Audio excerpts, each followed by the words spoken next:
Hi అండి అందరికీ. ఏంటి అన్నీ ఇలా చూపిస్తుంది కానీ రెసిపీని ఏమాత్రం చెప్పట్లేదని అనుకుంటున్నారా? మీరైతే గెస్ట్ చేస్తారని నేనైతే అనుకుంటున్నాను. మరి మీరు గెస్ట్ చేస్తారా లేదా అన్నది నాకు కామెంట్లో అయితే చెప్పండి. ఈరోజు మన రెసిపీ వచ్చేసి వంకాయ టమాటా గుడ్లు చామదుంపల పులుసు అన్నమాట.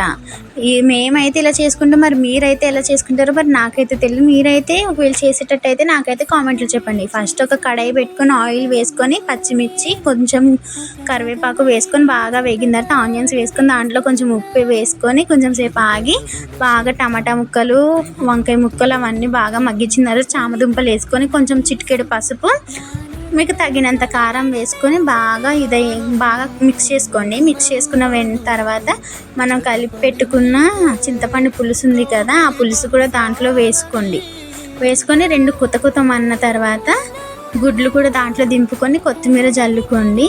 తర్వాత అట్లా చిక్కగా వచ్చిన తర్వాత కొత్తిమీర జల్లుకొని స్టవ్ ఆఫ్ చేసుకుంటే సూపర్ ఉండిద్ది.